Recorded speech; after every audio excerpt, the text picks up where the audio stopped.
નમસ્કાર દર્શક મિત્રો, હું છું રૂપલ વણિચિયા. સંપૂર્ણ ન્યૂઝમાં આપનું સ્વાગત છે.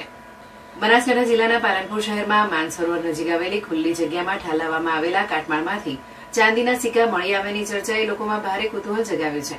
સિક્કા મળ્યાની વાત વાયુવેગે ફેલાતા મોટી સંખ્યામાં લોકો સ્થળ પર દોડી આવ્યા હતા અને કાટમાળમાં સિક્કા શોધવા માટે ખોદકામ શરૂ કર્યું હતું.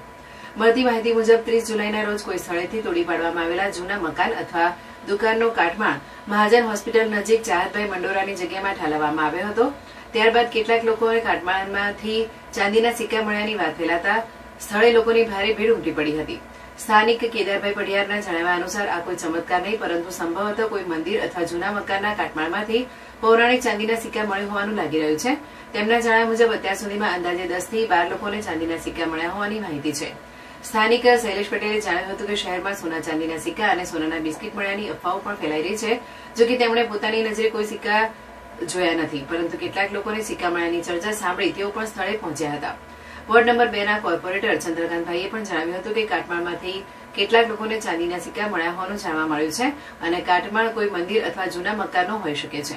જો કે કાટમાળમાંથી કેટલાક સિક્કા મળ્યા છે, તેમની કિંમત કેટલી છે અથવા આ સિક્કાઓનું મૂળ શું છે તે અંગે હજુ સુધી કોઈ સત્તાવાર પુષ્ટિ થઈ નથી. સમગ્ર મામલે હકીકત તપાસ બાદ જ સ્પષ્ટ થશે. પાલનપુર માવજત હોસ્પિટલની બાજુમાં જે માનસરોવર છે એમાં જે બાજુમાં જગ્યા આવેલી છે ત્યાં જૂનો કાટમાળ નાખવામાં આવેલો છે. ચાહે આ મંદિરનો હોય યા કોઈ દેરાસરનો કોઈ પણ હોય, એ કાટમાળમાંથી લોકોને સિક્કા મળી રહ્યા હતા. રાતના 10 વાગ્યાની અરસાની અંદર લગભગ આ બધું સ્ટાર્ટ થયું અને સવાર પડતા 7 વાગે 7:30 વાગ્યાની અરસાની અંદર પબ્લિક એટલી ભેગી થઈ ગઈ કે જાણે કોઈ કુદરતી, પણ એકચ્યુઅલી આ કુદરતી નથી, આ જૂનો કાટમાળ નાખવામાં આવેલો છે. એટલે કોઈ પણ વ્યક્તિ લોકોને નમ્ર મારી વિનંતી છે કે આ કુદરતી નથી, કાટમાળ નાખવામાં એટલે કોઈ ભ્રમિત થવું નહીં. આ કોઈ મંદિર યા કોઈ દેરાસરનો જૂનો કાટમાળ નાખવામાં આવે છે અને જે સિક્કા મળ્યા છે એ લોકો લઈને જતા રહેલા છે, પણ એનો ફોટો અને વિડીયો મારી પણ જોડે છે.